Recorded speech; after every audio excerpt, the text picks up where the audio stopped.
శ్రీ గురుదత్త. జై గురుదత్త. శ్రీ మహాగణాధిపతయే నమః. శ్రీ సరస్వత్యై నమః. శ్రీపాదవల్లభాయ నమః. ఆధ్యాత్మిక బంధువులు మందికి కృతజ్ఞతాపూర్వక అభివందనాలు, ప్రాతకాల కృతజ్ఞతాపూర్వక అభివందనాలు తెలియజేసుకుంటూ ఇవాళ శ్రీ శ్రీ శ్రీ జగద్గురు ఆదిశంకరాచార్యులు వారిచే రచించబడిన స్తుతించబడినటువంటి అమ్మవారి యొక్క సౌభాగ్య సౌందర్య వర్ణన సౌందర్యలహరి 34వ శ్లోకం మనం స్మరణం చేసుకుంటున్నాం. ముందుగా అమ్మవారి పాదపద్మములకి శిరస్సు వంచి సాష్టాంగ దండ ప్రణామములు ఆచరిస్తూ, అలాగే శంకర భగవత్పాదుల వారి శంకరాచార్యుల వారి పాదపద్మములకు కూడా శిరస్సు వంచి సాష్టాంగ దండ ప్రణామములు ఆచరించుకుంటూ, ఇందులో ఏమైనా ఎద్దైనా వ్యాకరణ దోషములు కానీ వాగ్దోషములు కానీ వచ్చినట్లయితే అవి వారి పాదపద్మములపై ఉంచి మనం శ్లోకంలోకి స్మరణం చేసుకుందాం. శరీరం త్వం శంభో శశిమిహిర పక్షోరుహయుగం తవాత్మానం మన్యే భగవతి నవాత్మానమనఘం అతశేషశేషీత్యయముభయ సాధారణతయా స్థితః సంబంధో వాం సమరస పరానందపరయోః. రెండవసారి శరీరం త్వం శంభో శశిమిహిర వక్షోరుహయుగం తవాత్మానం మన్యే భగవతి నవాత్మానమనఘం అతశేషశేషీత్యయముభయ సాధారణతయా స్థితః సంబంధో వాం సమరస పరానందపరయో.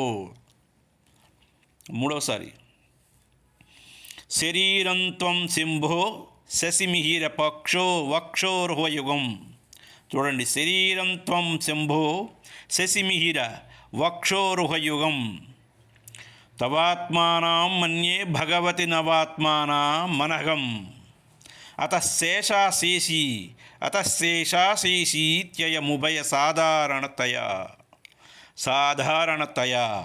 స్థితః సంబంధో వాం సమరస పరానందపరయోః. అంటే ఇక్కడ అమ్మవారికి సంబంధించి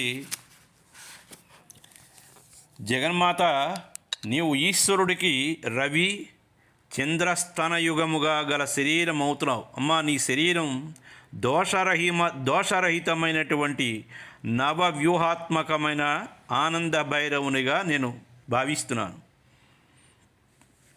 ఇందువలన శేషశేషీభావ సంబంధం మిగిలి ఉన్నది.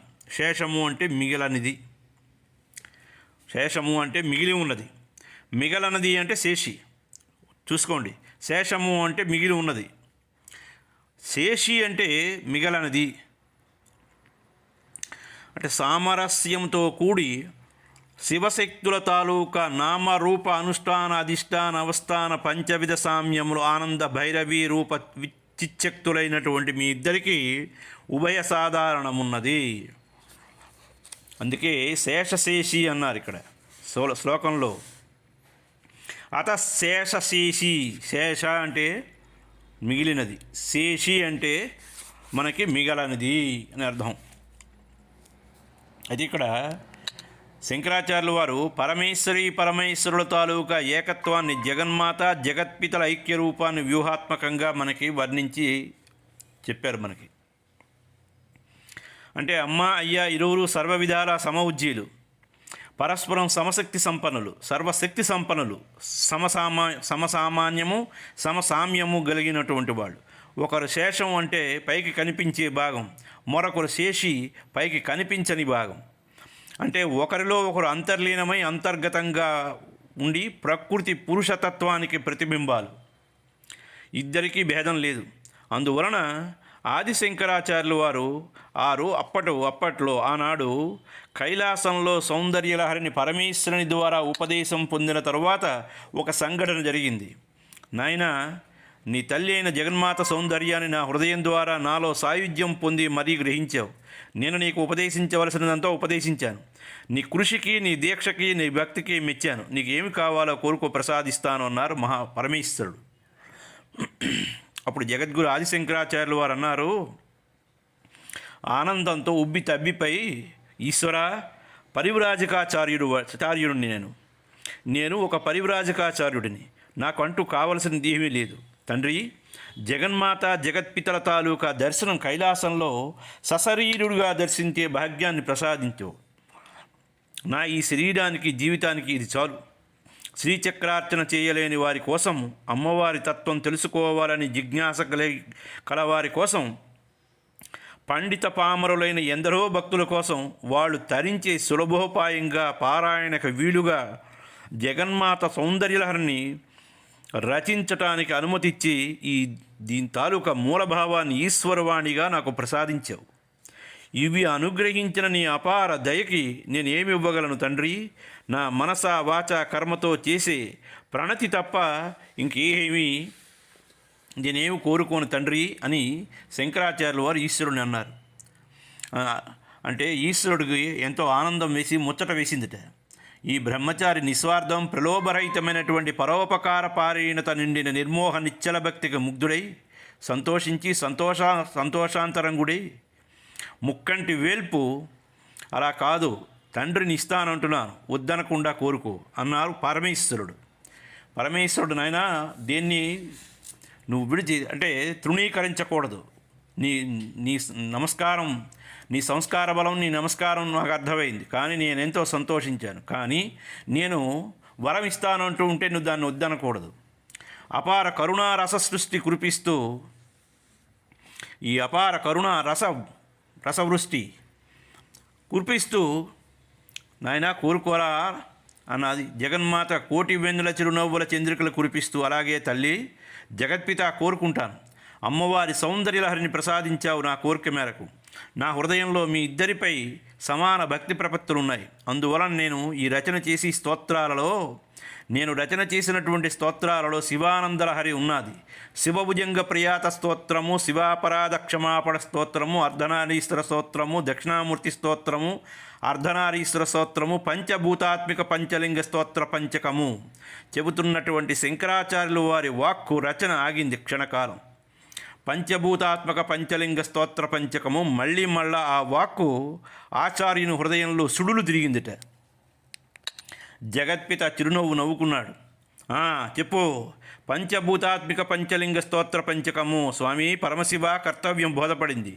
పంచముఖ స్వరూపమైనటువంటి నీ శివస్వరూపం శివలింగాలు 5 పంచలింగాలు ప్రసాదించి తండ్రి, వాటిని ఆయా పుణ్యప్రదేశాల్లో ప్రతిష్ఠించి ఆ లింగ దర్శన స్పర్శన మాత్రం చేత పరమపాపులు కూడా పవిత్రులయ్యే విధంగా నేను జనానికి ఉపయోగపడేటట్లు వరం అనుగ్రహించి చాలు అన్నారు ఆచార్యులు వారు.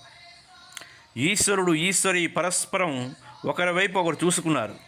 ఇరువురి కళ్ళు కలుసుకున్నాయి. ఇరువురి పెదవులపై చిరునవ్వు మెరుపు తీగల క్షణకాలం కదలాడింది. చెక్కని నీ వ్యక్తిత్వానికి తగిన గొప్ప కోరిక కోరావు శంకర, ఇదిగో ప్రసాదిస్తున్నారు. కైలాస శిఖరంలో ప్రతి లింగాకారము శివస్వరూపమే, నా రూపమే. ఇది భూలోకం చేరటం అంటే ఈశ్వరుడు భూమిపై నిలవటమే అంటూనే సంకల్ప మాత్రం చేత ఈశ్వరుడు 5 స్ఫటికలింగాలను సృష్టించి తాను జగన్మాత వాటిని స్పృశించి దివ్యత్వం నింపి ఆదిశంకరాచార్యుల వారికి ప్రసాదించారు. ధన్యుడన తండ్రి, ఇక సెలవా జగన్మాత అన్నాడు శంకరాచార్యుల వారు. ఆ పంచలింగాలను ప్రాణప్రదంగా తన ఉత్తరీయంలో మూటలా కట్టి భుజంపై నుంచి ముందుకి వేలాడుతూ ఆ పంచలింగాలని అంటే భుజంపై స్తువ్వాల్లో వేసుకుని వెళుతున్నారు ఆదిశంకరాచార్యులు వారు. ఉత్తరీయం నడుం చుట్టూరా బిగించారు. చేతిలో సౌందర్యలహరి మూలం. ఈ సౌందర్యలహరి తాలూకా మూలాన్ని పట్టుకుని వ్రాసుకున్న తాళపత్ర గ్రంథాలు భద్రంగా పట్టుకున్నారు శంకరాచార్యులు వారు. వెళ్ళిరా నాయన అన్నారు జగన్మాత.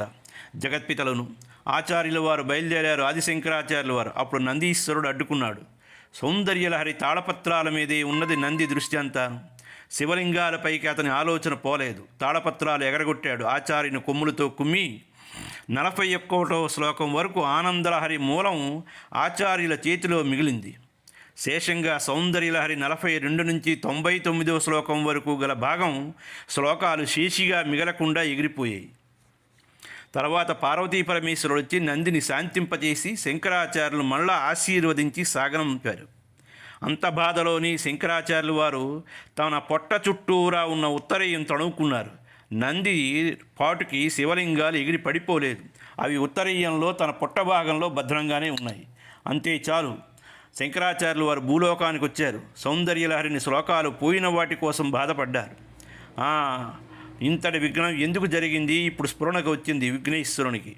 మొక్కలేదా తొందరలో అనుకున్నారు. పశ్చాత్తాపడ్డారు, క్షమాపణ చెప్పుకున్నారు. అప్పుడు విఘ్నేశ్వర భుజంగ ప్రయాత స్తోత్రం, షణ్ముఖ భుజంగ ప్రయాత స్తోత్రం ఆచార్యులు వారి హృదయంలో రూపుదిద్దుకున్నాయి. శివ కుటుంబం అంటే విఘ్నేశ్వరుడు, సుబ్రహ్మణ్యేశ్వరుడు, జగన్మాత, జగత్పిత, కైలాస క్షేత్రపాలకుడైనటువంటి నందీశ్వరుడు. ఈ 5 తత్వాలకి ప్రతిబింబాలు. మనసారా శివ కుటుంబానికి మొక్కారు. జగన్మాత, జగత్పిత ప్రత్యక్షమై మళ్ళీ ఆశీర్వదించారు. సౌందర్యలహరి ఎగిరిపోయిన శ్లోకాలలోని మూలభావం నీ హృదయంలో సాక్షాత్కరిస్తుంది నాయన అంటూ దీవించారు. వారి పాదాల చెంత మరగుజ్జు మూర్తి విఘ్నేశ్వరుడు ఉన్నాడు ఆశీర్వదిస్తూ. ఆ పక్కగా కార్తికేయుడు కూడా దర్శనమిచ్చాడు చిరునవ్వుతో. వాహన రూపునిగా వచ్చి నంది పశ్చాత్తాపంతో నిండిన చూపులతో, ఆచార్య, మీ ఔన్నత్యం ఉన్నతాశయం తెలియక అర్థం చేసుకోలేక ఘర్షణకు తలపడ్డాను, బాధపడకండి అన్నట్లు చూశాడు విచారవదనంతో నందీశ్వరుడు. అందరికీ మొక్కారు. శంకరాచార్యులు వారు సౌందర్యలహరి రచనకి ఉపక్రమించారు. మళ్ళా ఆ తర్వాత భారతదేశంలో 5 పుణ్యక్షేత్రాలలో ప్రతిష్ఠించారు. కైలాసం నుండి తెచ్చిన 5 స్ఫటికలింగాలని, మొదటిది చిదంబరాలయంలో ఉన్నది, అది మోక్షలింగం. రెండవది కేదారంలో ఉన్నది ముక్తిలింగం. మూడవది నేపాల్లో ఉన్నది నీలకంఠాలయంలో వరలింగం. 4వది కంచికామకోటి పీఠంలో ఉన్నది యోగలింగం. 5వది శృంగేరి శారదా పీఠంలో ఉన్నది భోగలింగం. ఈ 5 స్ఫటికలింగాలు సాక్షాత్తు పరమశివుడు ప్రసాదించినవి కాబట్టి మహిమాన్వితమైనవి. ఈ శివలింగ దర్శనం స్పర్శన మాత్రం చేత మానవులకి మోక్షం సిద్ధిస్తుందని, ఎంతటి పాపులైనా పునీతులవుతారని ప్రసిద్ధి. ఆదిశంకరాచార్యులు వారు మన దేశానికి మనకు ప్రసాదించిన స్తోత్రాలు సౌందర్యలహరితో పాటుగా ఈ శివలింగాలు వాటి తాలూకా అవతార ఔన్నత్యానికి తార్కాణాలివి. ఈ స్వానుభవంలో ఉండి ఈ శ్లోకం ఆచార్యులు వారి హృదయసీమలో కదలాడింది. జగన్మాత, జగత్పిత ఇరువురికి భేదం లేదు. కాలవ్యూహం, కాలస్వరూపులు వారిద్దరూ ఈశ్వరుడు, కాలాత్మకుడు, కాలాత్మిక తల్లి. కులవ్యూహం అంటే షట్చక్రాలని కులం అంటారు. ఇద్దరూ కూడా ఆ 6 చక్రాల్లో కొలువై ఉంటారు. నామవ్యూహం ఆనంద భైరవి, ఆనంద భైరవుడు పరమేశ్వరుడు, పరమేశ్వరుడు, భవానీ భవుడు, శర్వాణి శర్వుడు. ఇలా జంటనామాల్లో ఒకరిలో ఒకరు ఐక్యమైనటువంటి నామ సారూప్యము, నామ సామ్యము గల దంపతులు వారిద్దరు. జ్ఞానవ్యూహం ఇంద్రియాల ద్వారా మనస్సు, బుద్ధి మొదలైన వాటి ద్వారా ఈ కనిపిస్తున్న జగత్తులో సత్తు చిత్తు ఏదో తెలుసుకోవటమే జ్ఞానము. ఇది 2 విధాలు. ఒకటి సభాగం, 2 విభాగం. అయితే ఈ సభాగం అంటే వికల్పం, అమ్మవారి తాలూకా స్వరూపం. విభాగము అంటే నిర్వికల్పం, ఇది ఈశ్వరుడి తాలూకా స్వరూపం. ఈ 2 భాగాల తాలూకా ఏకీకరణ వలన ఈ సృష్టిలో సకల చరాచర జగత్కోటి అంతా కూడా అంటే సకల జరాచర కోటి, ఈ చరాచర జగత్తంతా కూడా అంటే జన్మిస్తున్నది. ఇక్కడ తల్లి విమర్శ, తండ్రి ప్రకాశ స్వరూపుడు, జగన్మాత అపరిమిత శక్తి ప్రవాహం. దానిని అదుపులో పెట్టుకుంటూ సక్రమమైన మార్గంలో ప్రవహింపచేసి ప్రాణులకు శ్రేయస్సు కలిగించే అధికారి జగత్పిత. ఇద్దరు సమశక్తియుతులే. చిత్తవ్యూహం అహంకార పంచకములతో కూడిన వ్యూహం. ఇది అహంకార పంచకము అంటారు. అహంకారము అంటే నేను అని జీవునికి కలిగే వ్యక్తిత్వ భావన. అదే పెరిగి తానే సర్వం అనుకునే అతిశయ అహంకారం వరకు అహంకార స్వరూపమే. చిత్తము, బుద్ధి, మహత్తత్వము, మనస్సు, నాదవ్యూహం. ఇకపోతే 2వది చిత్తము, 3వది బుద్ధి, 4వది మహత్తత్వం, 5వది మనస్సు, 6వది నాదవ్యూహం. ఇది క్రియా ప్రయత్నానికి సంబంధించిన వ్యూహం. ఉదాహరణకి మూలాధారంలో ఉన్నటువంటి ప్రతి బిందువుకి అక్కడ జ్ఞానం, ప్రారంభమైనటువంటి జ్ఞానం త్రికోణ రూపంలో ఉన్నటువంటి పశ్యంతి భావనాత్మకంగా మారి మణిపూర చక్రంలో నాదాత్మకమై సాగి అనాహతంలో నాదాత్మక భావ పరంపరా జ్ఞానంగా మధ్యమగా పరిడవిల్లి విశుద్ధి చక్రంలో వైఖరి రూపంలో శబ్దాలుగా, మాటలుగా, కవిత్వంగా, గానంగా, ఉపన్యాసంగా వాక్శక్తిగా కళగా రూపొందినటువంటి నాద వ్యూహం. ఇందులోని నాదబిందు కళారూపిణి జగన్మాత, నాదబిందు కళాతీతుడు ఈశ్వరుడు ఇద్దరు నిండి ఉన్నారు. ఇక వామ, జ్యేష్ఠ, రౌద్ర, అంబిక అనేవాళ్ళు నలుగురు శక్తులు. వీరు శ్రీచక్రంలో అధోముఖములై ఉన్న శివకోణ శక్తులు, చతుర్యోని శక్తులు అంటారు వీరిని. త్రికోణ స్వరూపిణులు వీరే ఇత్యా, జ్ఞాన, క్రియ, శాంతి, పర అనే 5 నామాది శక్తులు. శ్రీచక్రంలో ఊర్ధ్వముఖములై ఉన్నటువంటి శక్తి కోణములు 5 త్రికోణ శక్తి స్వరూపుణులై ఉన్నారు. వీరు మొత్తం 9 కోణములు గల శ్రీచక్ర స్వరూపంలో జగన్మాత జగత్పితల స్వరూప ప్రతిబింబాలు. బిందు వ్యూహం మూలాధారం మొదలు ఆజ్ఞాచక్రం వరకు గలటువంటి షట్చక్ర సమూహం బిందు వ్యూహం అంటారు. కళావ్యూహం 50 కళలై అక్షరములు, హల్లులు, వాటి సంఘం. ఇవి జగన్మాత జగత్పితల తాలూకు ఐక్య స్వరూపాలు ఇవి. జీవ వ్యూహం భోక్తృ సంఘము అనగా భక్తులకు జీవుల సమూహం. భోక్త, భోగ్యము, భోగము అను రూపములచే ఈ 9 వ్యూహాలు త్రిఖండాలుగా మారుతాయి. మానవ శరీరంలోనైనా పరమేశ్వర రూపమైన బ్రహ్మాండంలోనైనా ఈ త్రిఖండాలుగా ఉంటాయి. అంతర్గతంగా ఈ నవాత్మక వ్యూహాత్మికలకు నవవిధ శక్తులైన జగన్మాత కానీ, జగత్పిత అయిన ఈశ్వరుడు కానీ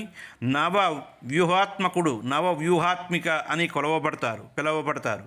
అందువలనే వారిద్దరూ శేషీ భావంతో ఐక్య రూపంలో ఉన్నారు. ఆనంద భైరవుడు, ఆనంద భైరవిగా ఇంతటి కొండంత అర్థాన్ని ఒక శ్లోకంలో పొందుపరిచి జగన్మాత జగత్పితల ఐక్య రూపాన్ని తాను దర్శించి మన అందరికీ దర్శింపతీశారు ఆచార్యులు వారు, జగద్గురు ఆదిశంకరాచార్యులు వారు. అయ్యా, ఇక్కడికి ఇది సమాప్తం. స్వస్తిక్ ప్రజాభ్యః పరిపాలయంతం న్యాయేన మార్గేణ మహిషా గోబ్రాహ్మణేభ్యः సోమస్తు నిత్యం. లోకాః సమస్తాః సుఖినో భవంతు.